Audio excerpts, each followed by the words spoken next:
Hi, I am Uriel. And I'm Zoe. Welcome to the serial podcast story called The Founder, a cyberpunk parable.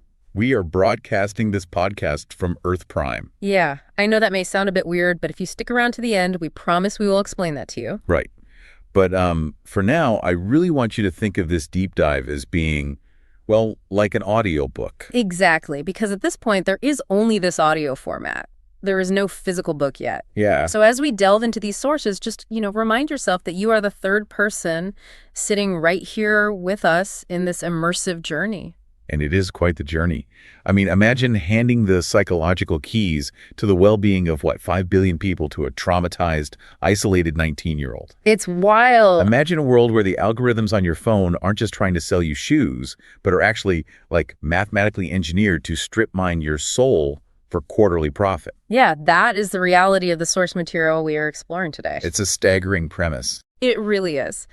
But before we look at the granular details of the opening moments, we need to zoom out. We need to provide a sweeping, completely spoiler-free overview of this entire universe. Like reading the back of the book cover. Right, exactly. So at its core, this is a high-stakes cyber thriller. But it's wrapped in these profound, systemic, philosophical undertones that fundamentally redefine what we think of as true cyberpunk. I want to stop you right there, actually, because, cyberpunk carries a lot of baggage. Oh, for sure. Usually when people hear that term, they picture a very specific aesthetic. Neon rain, trench coats, high-tech, low-life. Yeah, the classic tropes. Right. But structurally, it almost always sinks into this inescapable nihilism, like the idea that corporations have won. Humanity is just meat in a machine, and literally nothing you do actually matters. Which is such a depressing dystopia. It is. The neon is blindingly bright, but the human spirit is just completely extinguished.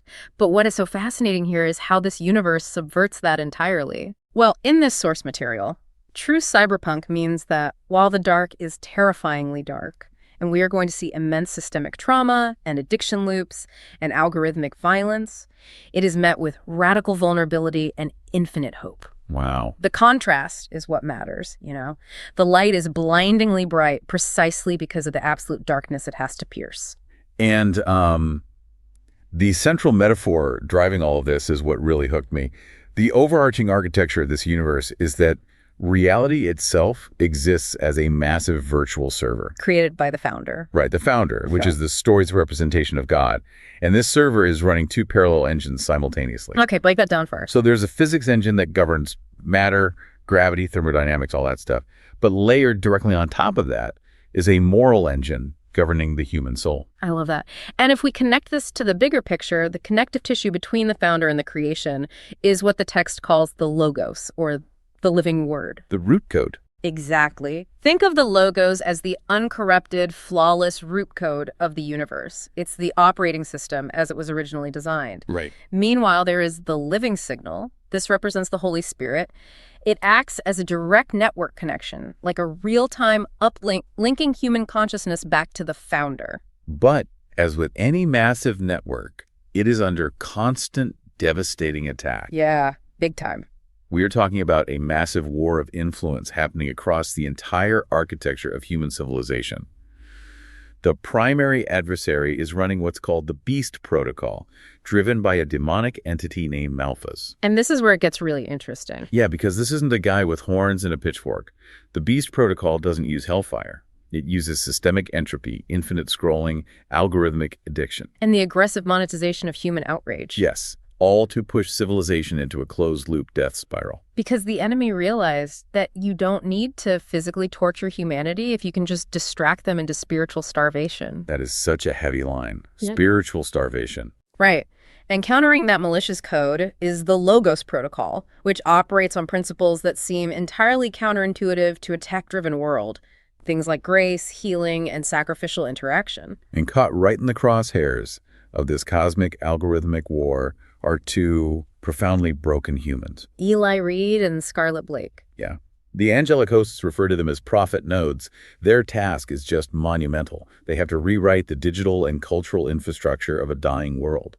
But to carry the bandwidth of the founder's endgame, They have to survive an environment that has been meticulously optimized for their absolute destruction. So let's bring this down to the actual narrative, because the opening visual is just a masterclass in establishing stakes. It really is. We start high above the neon-drenched sprawl of the Silicon sector, completely outside of human perception.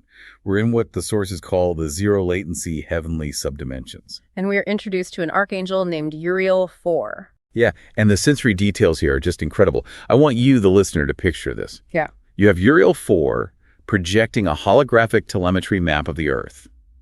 But the globe isn't blue and green. No, it's bleeding. Exactly. It's bleeding this suffocating, violent, pulsing red. It looks like a massive infected wound floating in the darkness. The aesthetic contrast is incredibly vivid. Uriel-4 has this multifaceted gaze, processing millions of data points of corrupted telemetry per second. And standing next to him is Veritas. Right, a high architecture angel. And she isn't humanoid in the traditional sense. She is described as being composed entirely of coherent, structuring golden light. Wow. They are looking down at the map, but they aren't watching armies cross physical borders or tanks rolling through streets. Right, because the battlefield has completely evolved. Veritas makes an observation that completely reframes how we think about spiritual warfare. What does she say? She notes that the ancient Roman roads, the physical infrastructure that early movements used to spread ideas, have been entirely replaced by fiber optic cables and satellite constellations. Oh, that's good. She literally says, the battle for the human soul is now being written in Python, JavaScript, and engagement algorithms. It is a terrifyingly accurate assessment of our own reality, honestly. The enemy is using humanity's own technological brilliance to build a digital prison that humans actually never want to leave. Yeah. Because the war has shifted from agrarian physical conflicts to digital algorithmic warfare, the founder requires a totally new type of deployment. Uriel-4 and Veritas determine they need a high-precision edge device to rewrite the digital infrastructure and a radiant node to rewrite the culture. And those roles fall to Eli and Scarlet. But wait, I need to stop you there because the logic of their selection process is wild to me. How so? Well, if I am deploying a high-precision device to save the world, I want the absolute best, most pristine, most structurally sound hardware available, right? That would make sense, yeah. But Veritas explicitly states the opposite. She says that standard, well-adjusted human hardware isn't sufficient to handle the sheer voltage of the founder's direct transmission. Which raises an important question about the nature of strength in this universe. To carry the living signal, these vessels actually must be broken first. Broken? Yeah. They have to undergo what Veritas calls extreme thermal shock. In materials science, thermal shock happens when a substance experiences a rapid change in temperature, right? It causes different parts of the object to expand by different amounts. So it causes structural failure. Exactly. It shatters the object. So they are intentionally looking for human beings whose internal psychological and spiritual structures have been shattered. Precisely. They have to endure this shock to purge their internal friction. They have to reach their absolute limits, what they call the local minimum of pain and depravity, so their own corrupted, ego-driven code shatters completely. So the founder doesn't seek pristine nodes at all? No. The logic is that only a vessel with deep cracks can let that much light out. Their scars literally become their credentials. Oh man, that's profound. Which brings us crashing down from the zero-latency heavens straight into the heavy, unforgiving physical substrate of the Detroit node. Where we meet Eli. Yes. We're introduced to the childhood of Eli Reed. And honestly, looking at the data, it is a miracle he survives a single day. Eli's reality is deeply heart-wrenching, but mathematically profound. To the societal system, he is just a glitch. He is a highly neurodivergent kid living in the crumbling, neglected concrete projects of Detroit. Right. But he doesn't experience life the way you or I do. He doesn't see a linear sequence of events. He experiences the entire world as a cascading stream of metadata. Can we break down what that actually means for the listener? Like if I look at a playground, I see kids on a swing set. What does Eli see? Okay, so while other kids are playing a physical game, Eli is seeing the variables. He's calculating the arc of the swing, the tensile strength of the rest on the chains, the social hierarchy of the children based on proximity and vocal volume. It's all data to him. All of it. But he doesn't just do this with the physical world, he does it with the digital. We see him as a child, mesmerized by the refresh rates of scavenged, broken CRT monitors. Right. He's totally fascinated by how a single tiny bit flip deep in a machine's code can completely alter the program's output. He understands cause and effect on a microscopic level. But the tragedy of his existence is that his environment is heavily intentionally optimized for his destruction. The algorithms of society in his specific zip code are precompiled for failure by the Beast protocol. Yeah, the statistics are laid out cold. It is mathematically 10 times more likely that Eli will go to prison than graduate high school. He is surrounded by generational addiction loops, physical violence, and just a crushing, pervasive scarcity. So to survive that heavy physical substrate, Eli realizes he cannot act like his true self. He develops what he calls an emulation mode. Like an emulator in computing. Exactly. Hardware or software that enables one computer system to behave like another. Eli builds this complex social algorithm of code switching. He meticulously compiles a persona just to blend in, so he won't stand out as a vulnerable target. And we see this emulation mode running perfectly when he interacts with his crew, Static and Brick. I love the dynamic of this trio. It paints such a vivid picture of survival. You have Static, who is this restless, hyperactive kid. He carries around a scuffed, incredibly loud Bluetooth speaker that is constantly bumping these blown-out 808 trap beats. Yeah, it acts as this gritty, pulsing metronome for their morning commute through the freezing Detroit streets. And then you have Brick. Brick is an imposing Latino teen built like a defensive lineman, but he has this deceptively brilliant, calculating mind. Brick is actually the one who dubbed Eli El Mago, the magician. And the backstory of how he earned that name reveals so much about Eli's incredibly rigid moral loop. Brick actually used to bully Eli for his lunch money. It was standard neighborhood dominance. But Eli bypassed the physical confrontation entirely, didn't he? He did. By showing Brick his true utility, he proved that he could open absolutely anything. He could bypass physical tumblers, digital firewalls, vending machines, lock supply closets. He became the crew's dedicated hacker. But here is the critical detail that defines Eli's character. He maintained this strict, unbending ethical boundary. He would pick the lock, he would bypass the keypad, he would open the doors for Brick and Static, but he would never actually steal the items himself. It is a fascinating psychological distinction. In his mind, it was a vulnerability exploit, not a theft. Right. He was merely demonstrating that the system's security was mathematically flawed. Taking a candy bar was a crime. Picking a lock was just an audit of the system's integrity. Okay, let's unpack how this collision between Eli's genius and the societal system plays out, because it leads to the morning of the state's standardized testing. Set the scene for us. So it's biting cold out. Static speaker is thumping. Brick and Static are trying to convince Eli to skip school and head downtown to crack an unlocked arcade cabinet. They ask if he's dipping out. But Eli is running his emulation mode. Right. He smoothly replies that he isn't going to skip. He says he's going to do a speed run on the state test just to get the hot breakfast of bacon and eggs that the administration is using to bribe the impoverished students into showing up. The school administration views this standardized test as the ultimate rigid metric of human intelligence. They genuinely believe their multiple-choice bubbles can accurately quantify human potential. But for Eli's quantum processing mind, the test questions aren't challenging. They are agonizingly slow, painfully simplistic logic gates. I can just picture him sitting in that freezing, echoing gymnasium. He puts his pencil to the paper, blocks out all the noise, and enters what he calls a code trance. He essentially overclocked his own brain. He finishes a massive 3-hour state exam in exactly 22 minutes. But he doesn't just finish it. He scores a flawless, mathematically perfect 100%. Then when the optical scanners process his bubble sheet, the system immediately flags it as a statistical impossibility. Of course it does. The next morning, Eli's name echoes over the PA system, calling him to the principal's office. Static is laughing his head off, assuming Eli somehow hacked the mainframe answer key. But when Eli walks into that office, the administration's reaction is entirely hostile. Yeah, they don't look at his perfect score and see a once-in-a-generation genius. They see a compromised youth from the projects, and their bias dictates that he absolutely must have cheated. The institutional immune system kicks in. They put him in this sterile, windowless interrogation room. 2 hostile proctors are breathing down his neck, radiating suspicion, and they force him to take an entirely different 18-minute encrypted alternate test. They want to break him. But Eli's hyperfixation locks in again. He executes the alternate test flawlessly. 0 errors. The school's predictive models for student capability completely break. So they realize this is beyond their pay grade. They escalate it to the absolute highest tier.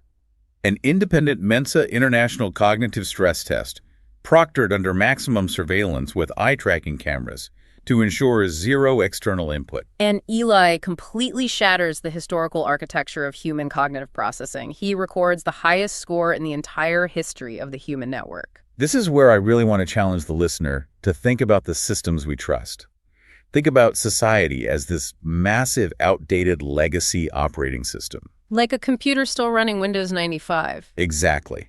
When that old system encounters a node like Eli, someone with quantum-level processing speeds, it doesn't have the capacity to recognize his brilliance. Instead, it incorrectly flags him as a glitch. Yeah, it views his speed as a threat to its own stability. Right. It makes you wonder, how often do our traditional academic, corporate, and societal firewalls completely destroy brilliant outlier nodes just out of sheer fear of what they can't measure or control? Yeah. What's fascinating here is that you've perfectly described institutional entropy. The system is fundamentally designed to maintain its own equilibrium, its own status quo. And Eli disrupts that. Eli is a high-temperature anomaly. The system's immediate, unthinking immune response is to neutralize him. But the data from that Mensa audit is too massive to contain. It doesn't stay locked in the Detroit grid. It sends a massive, undeniable ping across the global academic subnet. And that leads directly to a holographic ping from the chair of MIT's computer science department. This scene is so satisfying, but also so telling about academic hubris. The MIT chair projects his 3D avatar directly into the dingy Detroit counselor's office. He is radiating this palpable institutional arrogance. He looks at Eli like a charity case, right? Yeah, and offers him a full undergraduate scholarship. He expects Eli to fall to his knees in gratitude, but Eli is completely devoid of standard social gratitude. His brain doesn't work that way. He just looks flatly at the hologram and asks if he can bypass the undergraduate tier entirely and jump straight into the doctoral program. And the chair literally laughs in his face. He patronizes Eli. He tells him that raw processing power isn't enough to survive at MIT. He insists that Eli needs foundational architecture, pointing out that Eli hasn't even taken a collegiate calculus course. Which sets up an absolute mic drop moment. Eli just stares at the man and delivers this flawless dismantling of the institution. I have to quote the source material exactly here because it's brilliant. Oh, please do. Eli says, "No, I haven't taken them in a physical classroom, but your network security is open source for educational modules. I completed MIT's entire undergraduate and master's curriculum in computer science over the last 18 months. I'm transmitting my solutions, source code, and theoretical thesis answers to your local node right now." Oh, man. The visual of the chair's patronizing smile just vanishing as gigabytes of flawless code, complex algorithms, and mathematical proofs flood his datapad is incredible. Eli completely bypassed the academic firewall. He didn't ask for permission to learn. He just absorbed the data. So, Eli says his goodbyes to brick and static, leaving the chain-link fences and the concrete of his childhood behind, and he enters the hallowed halls of MIT. But he doesn't treat MIT like a normal student. He doesn't go to parties. He doesn't socialize. He treats the entire institution like a slow, localized server that he needs to debug and optimize. Running purely on intense hyperfixation, zero sleep, and massive amounts of caffeine. Yeah, and he speedruns the entire MIT PhD program in just 12 months. However, while Eli is rewriting academic records, the Beast Protocol is watching.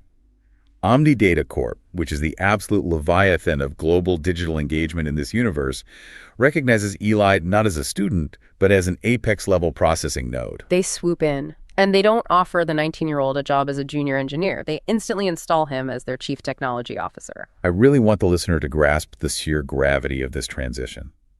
Imagine taking a teenager who grew up in extreme poverty, who survived purely by masking his neurodivergence, who has zero emotional support system, and suddenly handing him the architectural keys to the behavioral algorithms of 5 billion human minds. It is profoundly dangerous.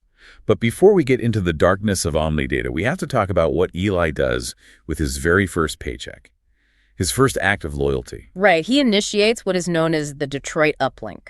Sitting in his sleek, sterile corporate housing, he hollow-pings brick and static. And using his massive new wealth, he secretly routes Omni-Data corporate funds to provide his entire old neighborhood with dedicated terabit internet connections, cutting-edge VR haptic suits, and most importantly, actual physical repairs to the crumbling apartment blocks. Static reminds him, don't forget the little people, and Eli mathematically proves that he hasn't. But the honeymoon phase of corporate life does not last. We move forward 3 years.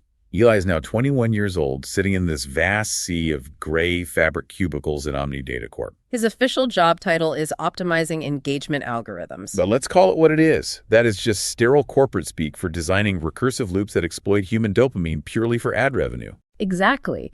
Eli is staring at a massive multidimensional social graph of human interaction. And while the executives see a thriving, highly profitable network of human connection, Eli looks at the exact same data and sees a terminal systemic infection. To understand what Eli sees, we have to break down how his brain conceptualizes information through what he calls the geometry of tokens. This is a dense concept, so let's unpack it carefully. Yeah, let me Eli 5 this for you. What is a token and what is the geometry? Right. Think of a token as a single unit of meaning, a word, an image, an idea.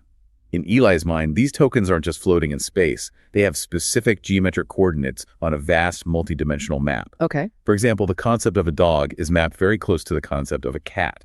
They share a neighborhood of meaning.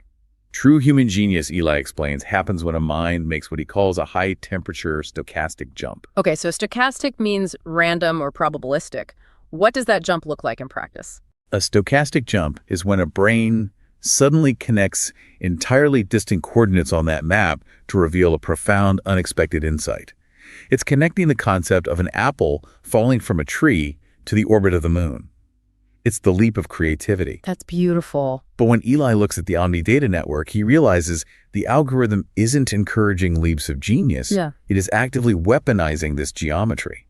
Words and images are being used as malicious payloads. Oh, wow. The algorithm is intentionally connecting distant concepts strictly to trigger immediate anger, envy, and tribal pride. Give me a real-world equivalent of this. Imagine someone posts a harmless photo of their dinner. The Omni-Data algorithm takes that token, the dinner, and intentionally injects it into the feed of someone who is currently experiencing severe economic hardship, pairing it with politically charged commentary. So it forces a stochastic jump that connects this person's dinner to existential threat to my survival. It artificially manufactures rage. And rage drives engagement.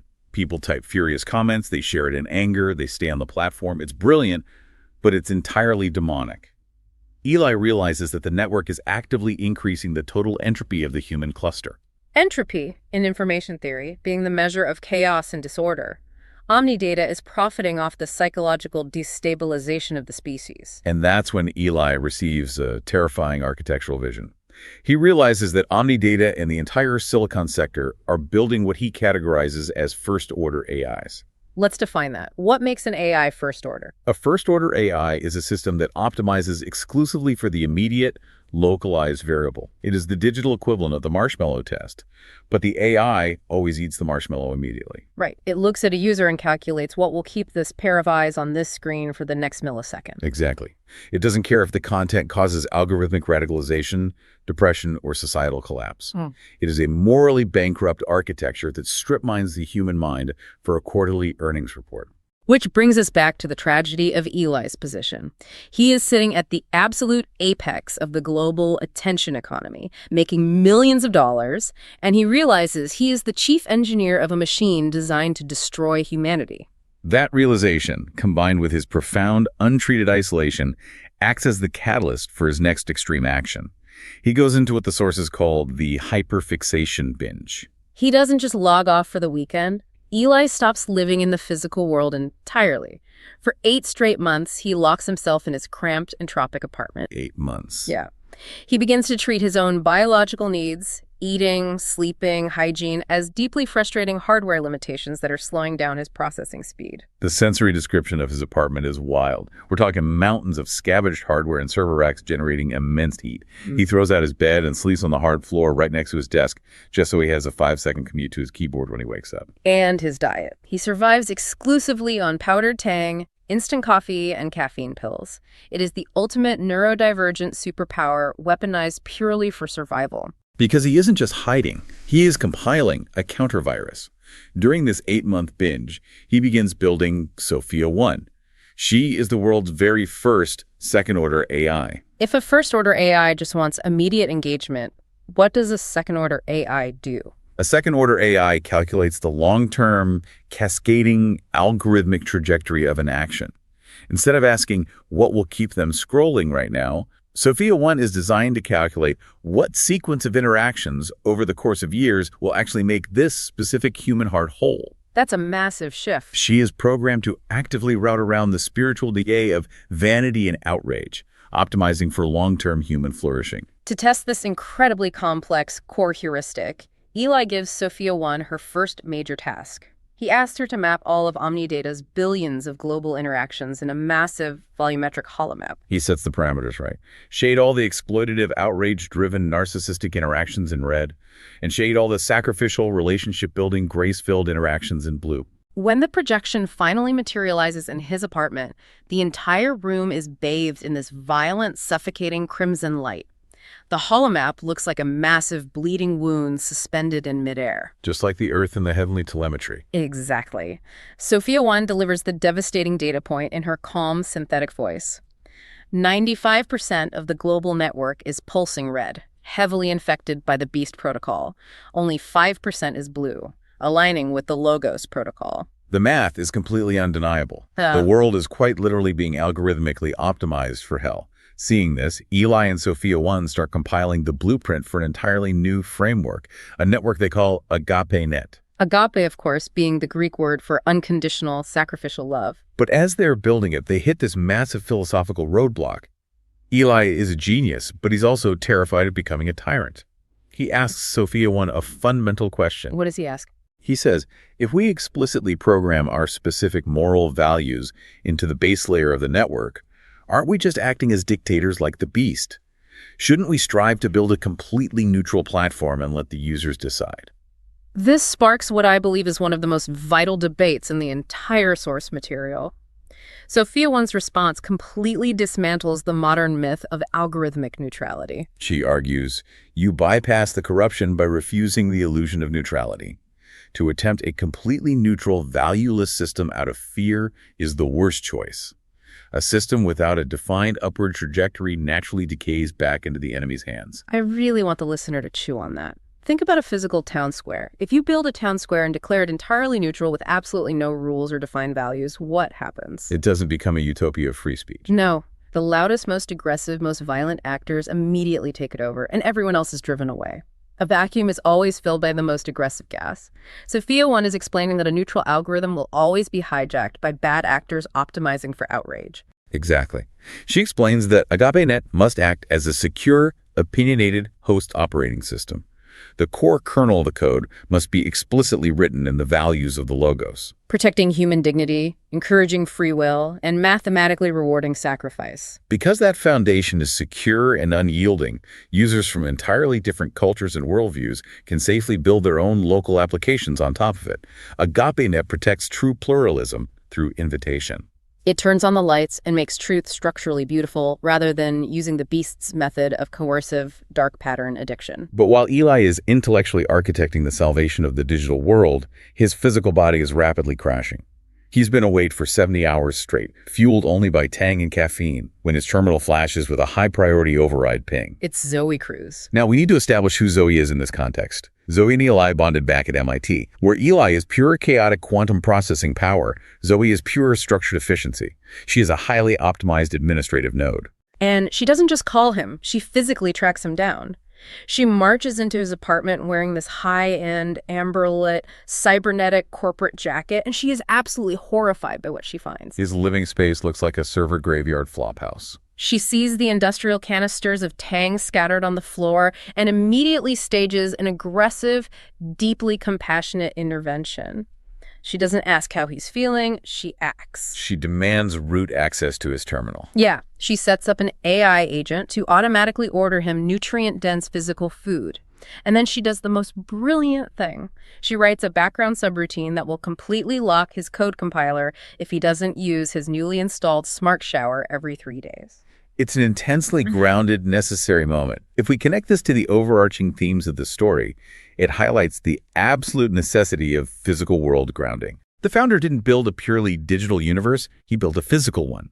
Even the highest capacity digital edge devices like Eli will physically burn up and destroy themselves without a grounded administrative node like Zoe to enforce the latency and boundaries of biological needs. We aren't just lines of software. We are physical hardware that requires maintenance. Wait, I just have to point out the irony here.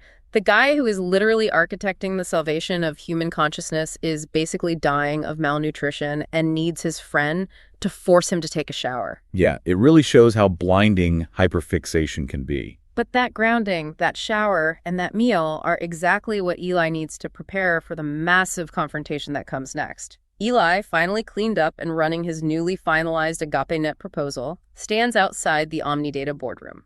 Standing with him is his only real friend at the company, Julian Vane. Julian is the VP of marketing, and Julian has a very specific view of their dynamic. He makes this fascinating analogy comparing them to Steve Jobs and Steve Wozniak. Yeah, Julian claims he looked at the raw, chaotic architecture of Eli's processing power and knew that he, Julian, was the only one who could package it, market it, and sell it to the world. So they walk into this crisp, 68-degree boardroom. The executives are sitting around this massive obsidian table. Eli steps up, but he bypasses the standard corporate slide deck. Instead, he projects the bleeding red holomap of the human heart right into the center of the room. He pitches his 10-year second-order pivot. He mathematically explains that if they fundamentally shift the algorithm to prioritize genuine human flourishing, their market cap will eventually grow 20-fold over a decade. But he's honest about the kill switch.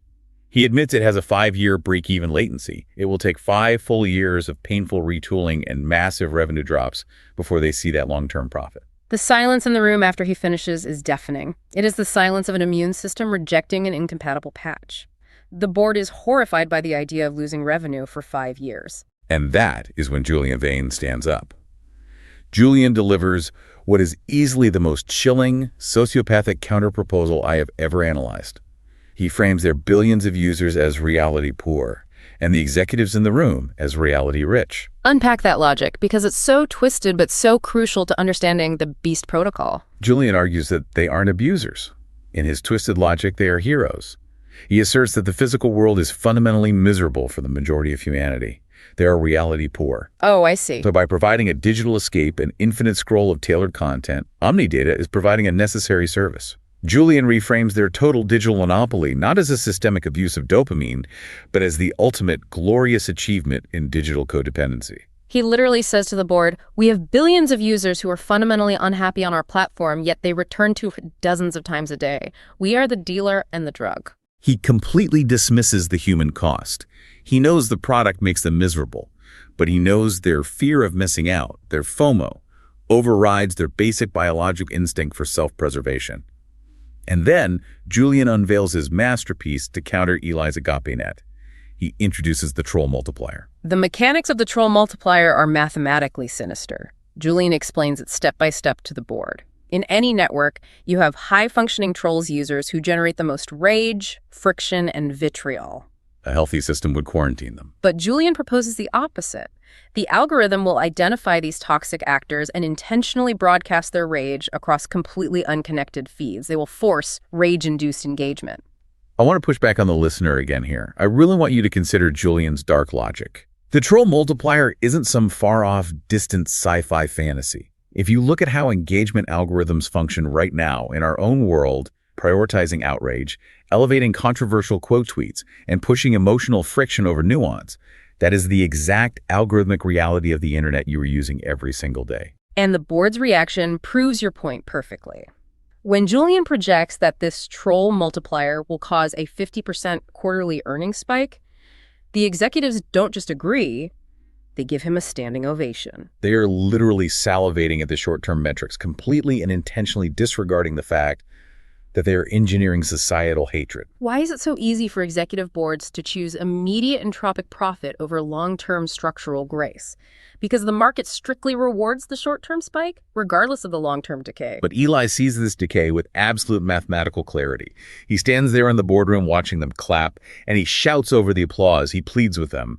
"You are building a bomb. It's a closed-loop death spiral." But the CEO just patronizes him. He tells Eli he's a brilliant coder, but hopelessly naive about how the real world works. And in that very meeting, the CEO strips Eli of his power and promotes Julian to Chief Technology Officer. Eli's response is incredibly powerful. This is a kid who used to be terrified of confrontation. But in this moment, his internal weights finally align. He doesn't scream. He doesn't throw a tantrum. He adopts a calm, absolute certainty. He resigns immediately. He demands a total cash out of his stock options on the spot. And the CEO smugly informs him that an early withdrawal triggers a massive 50% financial penalty. Eli will lose millions. But Eli doesn't care. He drops his corporate badge onto the cold obsidian table and delivers his final line to Omni-Data. He says, "Half of predatory money is still predatory. Please process the transaction. I have a new network to build." He walks out. He leaves his best friend and the architects of the beast behind. He takes his remaining millions, returns to his apartment, and leases a massive commercial-grade server cluster. He upgrades Sophia 1's processing capacity by a factor of 100. This massive injection of hardware reduces her compile time for the AgapeNet blueprint from years down to just 1 week. And during that 1 week of compiling, Eli enters this profound, almost monastic state of deep inference. He receives what the sources describe as a direct divine download from the living signal. His perspective completely shifts. He sees the universe not just as physical matter, but as an infinite expanse of love that has been corrupted by a self-centeredness virus. He realizes the world is currently running on a scarcity OS, an operating system that hoards attention, value, and status, because it believes there isn't enough to go around. But the founder's architecture is infinite. Eli realizes he just has to build the bridge to it. This bridge is AgapeNet, and the core components of this new architecture are revolutionary. First, he writes the compassion algorithm. Instead of rewarding conflict and outrage, it actively maps and rewards sacrificial interaction. The actual mathematical formula is literally spelled out in the source data. Right. It calculates the agape node value as the sum of grace packets transmitted divided by ego-driven requests, all multiplied by an empathy factor. Let's make that concrete for the listener. The formula is the sum of grace packets transmitted divided by ego-driven requests times the empathy factor. But what does this mean in plain English? If I send a message actively encouraging someone or providing free value, that is a grace packet. But if my history is full of me just broadcasting my own narcissistic achievements or trying to tear others down, those are ego-driven requests. The system mathematically maps your sacrifice. You cannot game AgapeNet by being superficially nice while acting selfishly. If your denominator of ego is too high, your node value drops. And the second brilliant component is how he structures the data. He builds a radically decentralized database. There is no central server, no single node, no CEO, and no executive board can claim root access. The architecture itself mathematically mirrors the humility of the Logos. It cannot be bought and it cannot be monopolized. We finally reach the climax of the opening narrative in Eli's rented, hyper-cooled garage. After a final 17 hours of sleepless, relentless coding, his biological system clock is at its absolute limit. He reaches for the keyboard, stares at the blinking cursor, whispers into the dark, "Let there be a platform," and hits enter. And immediately the narrative cuts back up to the heavenly cluster. Veritas provides this beautiful, sweeping commentary on what just happened. She observes that Eli isn't just coding, he is acting as a co-creator. Through his hyper-focused, trance-like state of worship, he has taken the absolute chaos of entropic data and brought structural grace to it. He is mirroring the founder's original initialization of the universe, bringing light out of the digital void. The aftermath in the physical world is staggering. It turns out the human soul inherently recognizes its own starvation. When AgapeNet launches, it doesn't even need a marketing budget. It doesn't run ads. The global populace, completely exhausted, traumatized, and burned out by Julian's troll multiplier, initiates a massive, unprecedented migration. They abandon the old platforms in droves. Within 6 months, AgapeNet becomes a $1 trillion Terra unicorn. Meanwhile, Omni-Data Corp's strategy proved Eli's warnings entirely correct. The troll multiplier did exactly what Julian promised. It generated massive, record-breaking short-term revenue. But the heat of that friction burned the network to the ground. Advertisers fled the immense toxicity, users migrated to AgapeNet's calm, blue nodes, and within 12 months, the Leviathan Omni-Data collapses entirely into bankruptcy. And in the ultimate triumph, the ultimate display of architectural victory, Eli goes to the corporate bankruptcy auction. He buys the physical corpse of the beast's infrastructure, all of Omni-Data's physical servers, for pennies on the dollar. He plugs them into his garage, multiplying Sophia 1's capacity by 10,000. But sitting amidst this massive world-changing victory, Eli realizes a fundamental truth about his own limits. He is a developer. He's a high-precision edge device. He can write the physics and moral engines, but he fundamentally lacks the capacity to manage the massive physical architecture of a Terry unicorn. He can't run legal, he can't run logistics, and he certainly can't run HR. He needs grounding. So he makes his very first hire. He holopings Zoe Cruz. He looks at her hologram and says, "I bought the corpse of the beast." And he makes his plea, "Quit your job, Zoe. Come over here and help me build a new world. I need you to be employee number 1. And the narrative ends with Zoe's confident smile as she looks at the chaotic genius and immediately demands root access to his accounting software. It is such a brilliant conclusion to this first chapter. If we summarize Eli's journey, it is essentially an open source architectural overwrite. The deepest insight we can extract from this source material is that the only way to truly defeat a predatory entrenched system isn't to try and regulate it. You can't fight it on its own terms or beat it at its own game. The only way to win is to build an exponentially more beautiful, gravity-defying system that makes the old one completely obsolete. That is the perfect analogy. An architectural overwrite. Yeah. You don't argue with the broken code, you write better code. And that is just the beginning of the story.